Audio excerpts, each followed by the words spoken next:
अगला चरण शुरू होता है जिसका नाम है लेखांकन के उद्देश्य। किसी भी व्यवसाय में बिना लेखांकन के चलना अंधेरे में बिना प्रकाश के चलने के बराबर है, जिसकी कुछ ज़रूरतें इस प्रकार हैं। सबसे पहली ज़रूरत है व्यवसाय के लेन देन का हिसाब किताब रखना।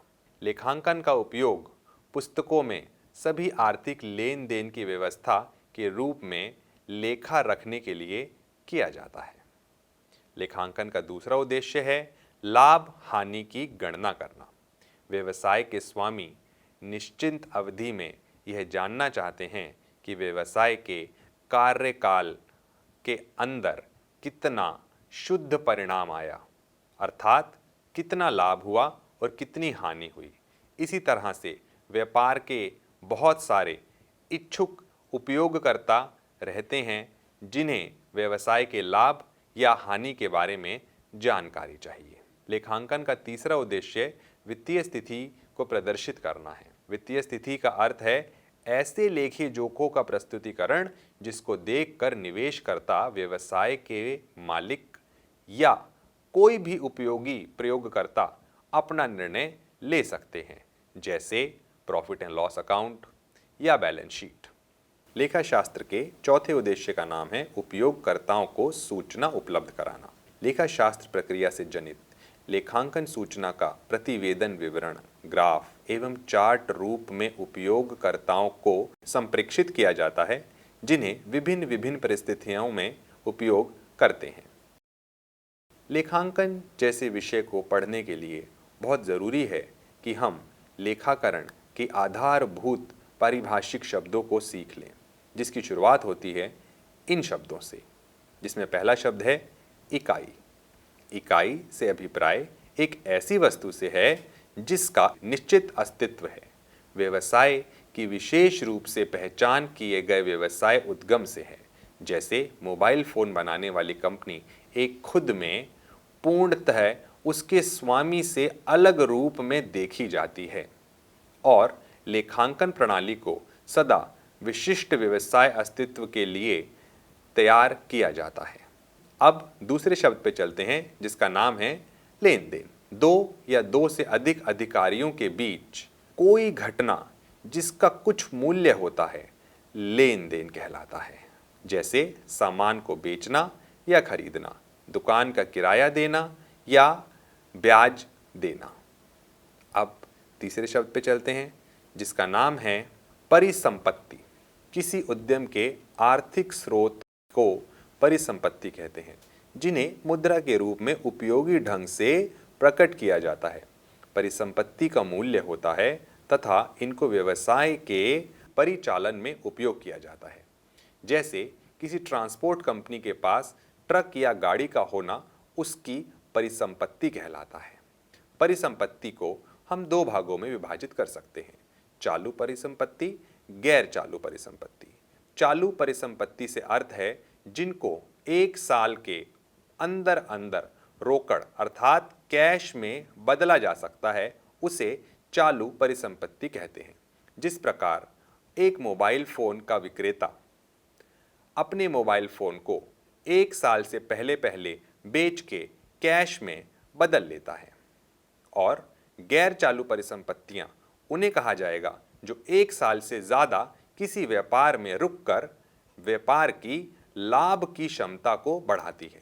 जैसे अगर वही मोबाइल विक्रेता अपने पास कोई मशीन लगाता है, लेमिनेशन मशीन या कोई एयर कंडीशन, तो वह उसके लिए गैर चालू परिसंपत्ति कहलाएगी। अब हम अगले शब्द पे चलते हैं जिसका नाम है देयता, जिसको हम लाइबिलिटी भी कह सकते हैं।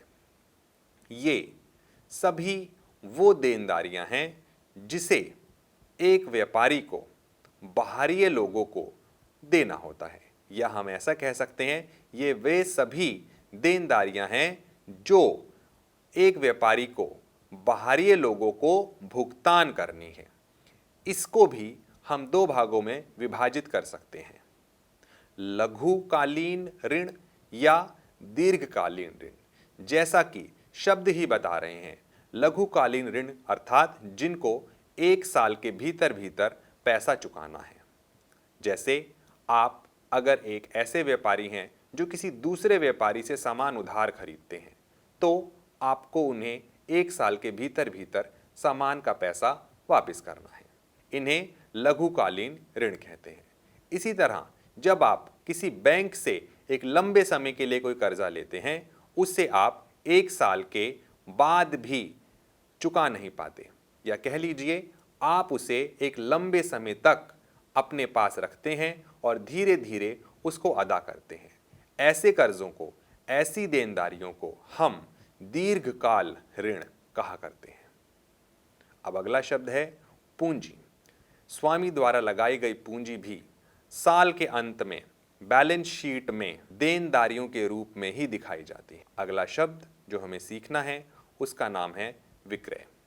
विक्रय वस्तुओं की बिक्री या सेवाओं की बिक्री को कहा जाता है। जिस तरह फर्नीचर का व्यापारी फर्नीचर बेचता है, फर्नीचर को बेचना उसके लिए विक्रय है। वकील द्वारा अपनी सेवाओं को बेचना विक्रय है। परंतु अगर कोई वकील अपना मोबाइल फ़ोन बेचता है तो वह उसका विक्रय नहीं है, क्योंकि वकील का काम सेवाएं बेचना है, मोबाइल फ़ोन बेचना नहीं। तो विक्रय का अर्थ हुआ जिस चीज़ के आप व्यापारी हैं उस चीज़ को बेचना विक्रय कहलाता है। अब हम अपने नए शब्द पे चलते हैं जिसका नाम है व्यय। व्यय व्यवसाय में व्यवस्थाओं को चलाने की लागत को कहते हैं। साधारण तौर पर व्यय का मापन एक अवधि के दौरान उपयोग की गई परिसंपत्तियों व उपयोग की गई सेवाओं के रूप में किया जाता है, जिसके उदाहरण कुछ इस प्रकार हैं: मूल्यह्रास, किराया, मजदूरी, वेतन, बिजली, पानी, दूरभाष इत्यादि। अब अगला शब्द है खर्च। यह किसी लाभ, सेवा अथवा संपत्ति को प्राप्त करने पर राशि का जाना अथवा देनदारी उत्पन्न करना है। व्यापार के लिए फर्नीचर का क्रय, मशीन का क्रय या फिर किसी देनदारी को पैसे चुका देना खर्च के कुछ उदाहरण हैं। विद्यार्थियों को चाहिए कि वह व्यय और खर्च के बीच में अंतर समझ सकें। अगर पैसे के जाने से किसी तरह से कोई परिसंपत्ति का आना या देनदारी का घट जाना हो तो उसे कहते हैं खर्च, परंतु अगर ऐसा ना हो तो उसे व्यय कहते हैं।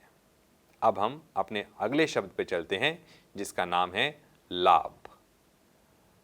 लाभ का अर्थ है एक वर्ष में हुए व्यय और आमदनी के बीच का अंतर। अगर आमदनी व्यय से ज़्यादा है तो वह हुआ लाभ, और अगर व्यय आमदनी से ज़्यादा है तो वह हुई हानि। अगला शब्द है देनदार। देनदार से अभिप्राय उन सभी खातों, व्यक्तियों या इकाइयों से है जिनको व्यावसायिक संस्था से सेवाएं उधार प्राप्त हुई हैं। इन सभी इकाइयों को अंतिम दिन बैलेंस शीट में परिसंपत्ति पक्ष में दर्शाया जाता है। अगला शब्द है लेनदार। लेनदार वे सभी व्यक्ति, इकाइयां व खाते हैं जिनको व्यापार ने अभी भुगतान करना है। यह सब व्यापार की देनदारियां हैं। अंतिम दिन बैलेंस शीट में इनको देनदारियों के रूप में ही दर्शाया जाता है। अब अगला शब्द है स्टॉक। एक व्यापारिक इकाई में स्टॉक से अभिप्राय उस माल से है जो लेखांकन वर्ष के अंतिम दिन बिना बेचा रह गया है। ध्यान रहे, उसी सामान को स्टॉक कहा जाएगा जिस चीज का व्यापारी द्वारा व्यापार किया जाता है।